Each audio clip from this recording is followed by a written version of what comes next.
Odds of surviving World War II as a soldier.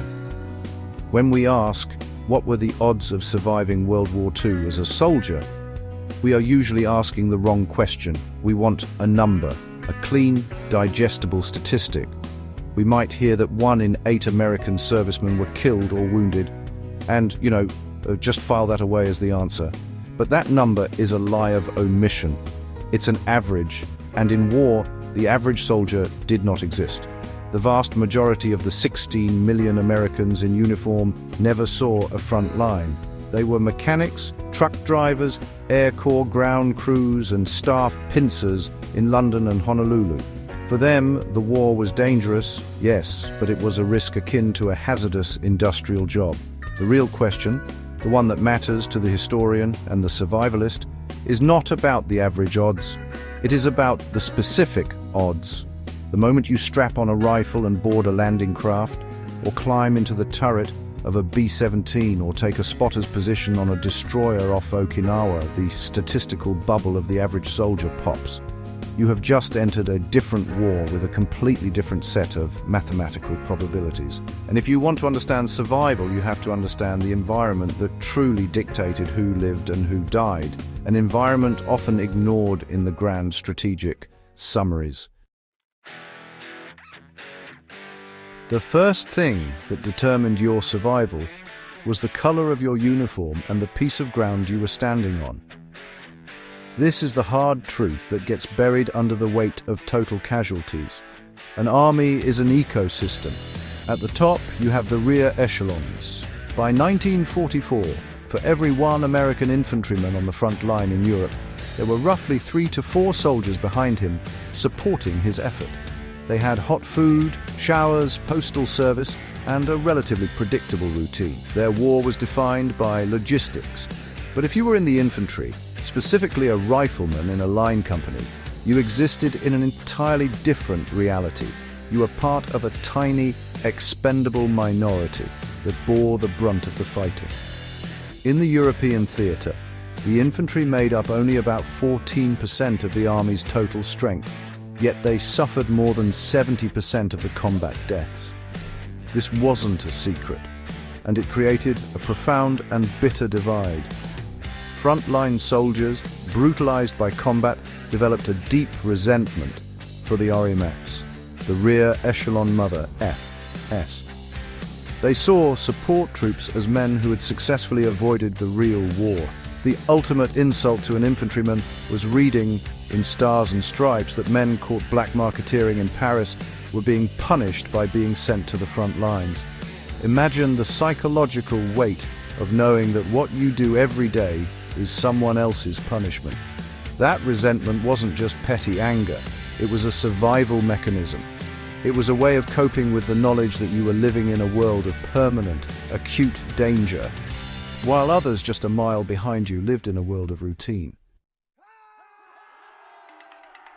If the enemy didn't get you, the environment often did. The soldier's greatest adversary was rarely a German machine gunner. It was the weather and the subsequent disintegration of his own body. Historian Mary Louise Roberts, in her work Sheer Misery, reframes the experience of the frontline soldier not through the lens of battle, but through the lens of the body itself. She focuses on the campaigns that left high watermarks for infantry misery. Media Group: American soldiers climbing snowy Italian mountains, WW2 infantry in snow-covered rugged terrain, winter military campaign in Italy, stock and distribute equally. The Italian mountains in the winter of 1943 to 44. The hellish hedgerows of Normandy in the summer of 1944, and the frozen Ardennes in the winter of 1944 to 45. Consider the feet of the American soldier. Standard-issue boots were notoriously inadequate. They were leather, they were leaky, and in the cold, wet winters of Europe, they became instruments of torture. In some units, trench foot, a non-freezing cold injury caused by prolonged exposure to wet conditions, put as many men out of action as German artillery did. Medics would see feet that were swollen, discolored, and gangrenous. Men lost toes and sometimes entire feet, not to a bullet but to a puddle. Then there was the dirt. The frontline soldier was perpetually caked in mud, soaked with sweat and infested with lice. He slept in his clothes, ate in his clothes, and fought in his clothes, sometimes for weeks on end. This wasn't just discomfort. This was a breakdown of the human machine. Diarrhea was rampant, staining uniforms and weakening men already on the edge of exhaustion. You couldn't fight effectively if you were shivering uncontrollably or crippled by dysentery. General George Patton famously despised the unkempt appearance of cartoon GIs Willie and Joe, seeing their scruffiness as a breach of discipline. But to the men in the mud, a clean uniform was the mark of a man who wasn't fighting. They understood a fundamental truth. In this environment, discipline of the uniform meant nothing. Survival depended on the body's raw ability to endure. And if you left the ground, you entered a statistical category that, honestly, just defies modern comprehension. We tend to think of air power as a story of courage and strategic bombing, but for the aircrew, it was a story of catastrophic loss rates that rivaled the very worst of any front. For the men of the 8th Air Force, flying a tour of 25 missions over Europe, the odds of survival were about 50-50. For those in RAF Bomber Command, flying a tour of 30 operations, the mortality rate was over 40%. To put that in perspective, if you were a bomber crewman, you were statistically more likely to die than to survive your tour of duty. But, the overlooked part of this story isn't just the enemy fighters and flak, it's the machine itself. The B-17 Flying Fortress was, a marvel of engineering, but it was also an unpressurized aluminum tube flying at 25,000 feet in temperatures of 40 below zero. The military planners who drew up the Strategic Air Campaign, the men who wrote the plans like WW2, were focused on targets and tonnage. According to Major James J. Carroll's research, the limits of the human body were, honestly, an afterthought. Physiology became the invisible enemy. Gunners, dressed in these bulky electric suits that could short-circuit and fail, risked frostbite just by touching the frozen metal of their own guns. Even the simple act of breathing became a hazard.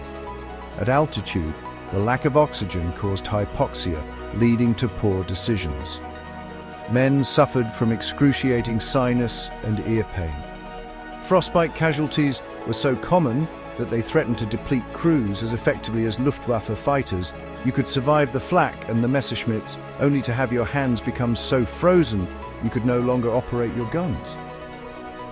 The machine was pushed to its limits, but more often than not, the man inside the machine reached his breaking point first.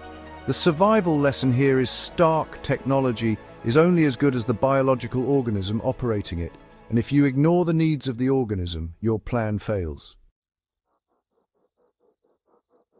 So what were the actual odds? There isn't a single number, but we can define them with a bit more precision. If you were a supply clerk in London, your odds of survival were virtually 100%. If you were an infantryman in the 1st Division, your odds of becoming a casualty, killed or wounded, approached 100% over a long enough period. If you were a B-17 pilot, you had a coin flip's chance of making it to your 25th mission. And if you were a German soldier on the Eastern Front, or a Soviet soldier defending Stalingrad, your odds were far worse than any American could really imagine. The overlooked reality is that survival was not just a matter of luck. It was a matter of role, of place, and of the slow, grinding attrition of the human body by its environment. The men who survived weren't just the ones who dodged bullets.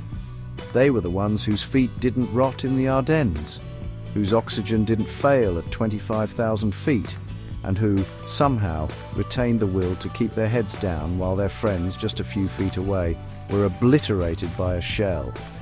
Understanding this isn't about glorifying the suffering, it's about recognizing the truth of what was asked of a tiny fraction of a generation. The infantryman's war was a war of mud, lice, and relentless fear. The airman's war was a war of frozen oxygen and mathematical certainty of loss. They did not fight the average war, and they did not die an average death. Remembering that distinction, remembering that the sharp end of the spear is a very small, very specific place, is the only way to truly honor what they endured and to understand what warfare actually demands of the human being. If you want to know what survival really costs, you have to look past the big numbers and stare into the mud with Willie and Joe. You have to feel the cold with the bomber crew, because that is where the odds were made. If you value this kind of in-depth historical analysis, the kind that looks past the headlines to find the real story, make sure you subscribe to War Machine. And if you think others need to hear this perspective, share this video. It helps us continue to bring you the context that matters.